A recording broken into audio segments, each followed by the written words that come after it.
Okay guys, so this video is all about cast, this elusive cast, okay? Like I said, there are two ways to solve mini trig equations. So when I'm talking about trig equations, I'm talking about when we have sine x equals a half between the range, say 0 and 360 degrees, okay? So all these graphs here, you can see the cos, sine and tan graphs, which we learnt last time, are between 360 and 0 degrees, okay? So if trying to find what values of x give us this half in this range. Now, we could use the graphical method, which is fine, and I sort of showed you a quick example of the graphical method in the previous video. But when it starts getting more and more complicated, I think that the cast method, is so much more efficient. So, first off, I want you to understand what cast is. If you're looking to find out how to use cast, then probably the next video will be better. But I want to show you what cast is and how it works. Okay. So, if we look at this, if we imagine this is a coordinate system, so this is y and this is our x, yeah. So this is obviously positive x, positive y, negative y. Okay. And we've got this circle here in the center. So if you imagine this is a circle like a clock, yeah?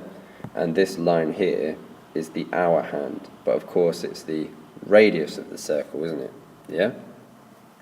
And what we're essentially doing is, in all these trig equations that I had earlier, we're trying to basically plot the proportion between the sides, the opposite, adjacent, and hypotenuse. So essentially, we are locating the coordinates of this point on the circle here, and as we learn what cast is, we can see that actually these graphs, these sine, cosine, and tan graphs, are actually created from cast. So it makes sense to learn how to construct trigonometric equations using cast. Okay. So if we have this radius here, we can construct a right angled triangle, can't we? And we'll call that angle theta. Yeah? So really I should call this theta here. So theta is the angle and y is the proportion. Okay? So that means this length here is y, doesn't it? And this length here, my coordinate system, must be x. So therefore, if I take sine theta is opposite over hypotenuse, so I have y over r, which of course is positive. If I take cos theta, then this is x over r, which of course is positive. And finally, tan theta equals y over x, which is positive. So what we're doing is we're taking this theta anti-clockwise. So between 0 degrees and 90 degrees, sine theta, cos theta, and tan theta are positive for all angles of theta. And we can see this in the graph. Look, watch. Sine is positive. It goes between 0 and 1 in the first 0 to 90 degrees. Cos is positive. It goes from 1 to 0 in the first 90 degrees. And tan is positive. It goes from 0 to infinity before it hits 90 degrees, doesn't it? Okay, so that makes sense. So I can say that all this A here, all sine, cos, and tan are positive in that quadrant. Now, if we look over here then, and we're going to take our angle over here this time.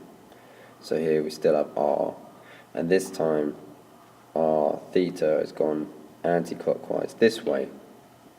And do you see, I can construct another right angled triangle with the x-axis. That's what we're doing. Every time we're making a right angled triangle with the x-axis, okay? And this time, this length is y, isn't it? But here, my coordinate would be minus x. My length would be minus x, wouldn't it? Okay? So if I called this angle theta now, right, because we're looking at equivalent angles, you see what I'm talking about, I can now look at it this way. So sine theta equals opposite over hypotenuse, so y over r, which is positive. cos theta equals minus x over r. So it's negative, isn't it? And tan theta equals y over minus x. So that's negative. And again, look at the graphs. Look how they're made. You can see that between 90 degrees and 180 degrees, our graphs, our sine graph is positive still. It's still between 1 and 0. Our cos graph is negative between 90 and 180 degrees. It's going between 0 and minus 1. And tan is negative between 90 and 180 degrees, isn't it? Okay? So this makes sense. So I can say that only sine is positive here. Okay? And if I did the same going all the way around the circle, yeah, I would find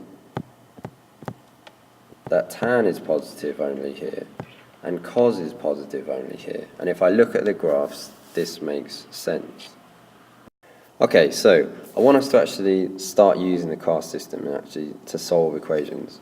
What we learned previously is that all were positive here, sine was just positive here, tan and cos positive here. So what I do to say is I say all silly Tom cats, because remember, while theta always goes round anti-clockwise, okay, for a positive angle. If an angle given is negative, then we go clockwise, starting from the C quadrant, okay? So we'll see that in practice in a minute.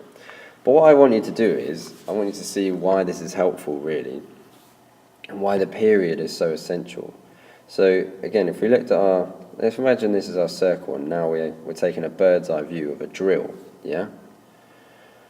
So, the reason why the cast system, I think, is so effective is because I could say, okay, I want you to spin that drill 360 degrees. So if you see this point here that I'm looking at here, if I spin 360 degrees, I end up exactly where I started with, don't I? So let's say this angle we started with was 30 degrees here. Spin 360 degrees, the angle here is still going to be 30 degrees, isn't it? And the proportion is still going to be the same.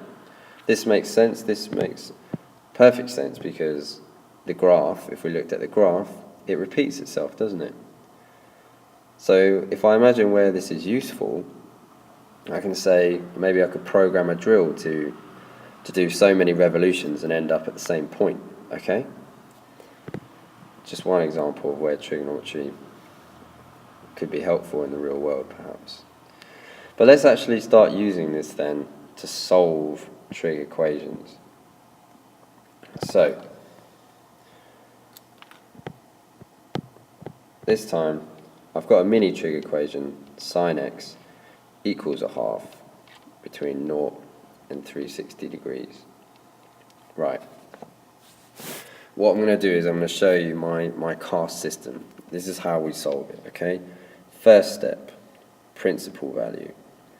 So the principal value means type into your calculator sine to the minus 1, make sure it's in degrees, sine to the minus 1 a half, or you could use your special triangles, and you'll get that x equals sine to the minus 1 a half equals 30 degrees. This is our principal value, okay? The second step, this is really important later, is to check the range. So the range goes between 0 and 360 degrees. The third step is cast. So I draw my cast system, all silly Tom cats. My principal value was 30 degrees, so this must go here, 30 degrees. Now in my range it goes between 0 and 360 degrees, so we're talking about the whole circle here, aren't we? And here sine is positive, sine x gives me a positive answer. So sine x is positive here, but sine is also positive here. So I can draw the same angle there, 30 degrees, okay? So step 4 is solve. So I can say that x equals 30 degrees, which is my principal value. And then look, theta goes round, to make this equivalent triangle, theta must go round 150 degrees, mustn't it? And I can see that looking at the graph, but we're going to start steering away from the graph soon. So our half touches here, and it touches here. So 30 degrees, 150 degrees. That's how we use cast to do it. So we're going to do more examples in a second. Okay, so in this video we're just going to do these basic examples, and in the next video we're going to start getting really complicated, okay?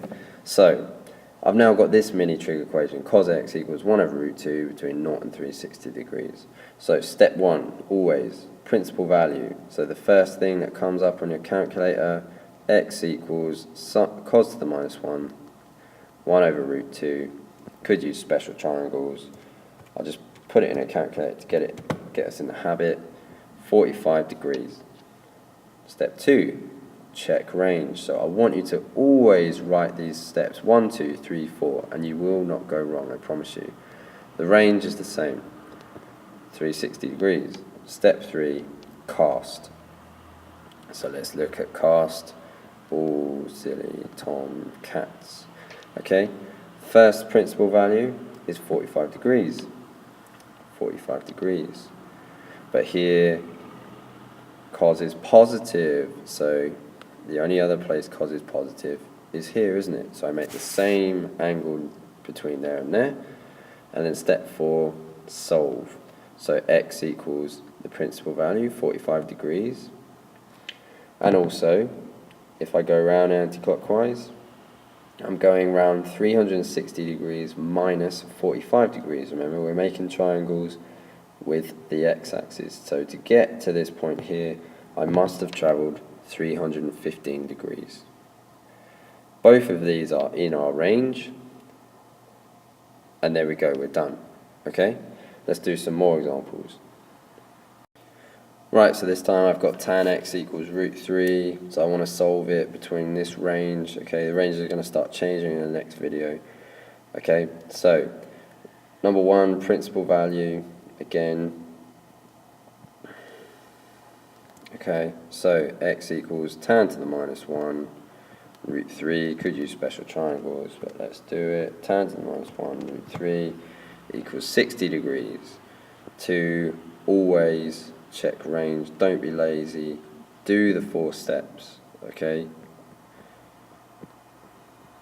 360 degrees, check 3, cast, all silly tom cats, right? 60 degrees is our principal value, so it must go in this all section here. We then have, this is positive, okay? So where else is tan positive?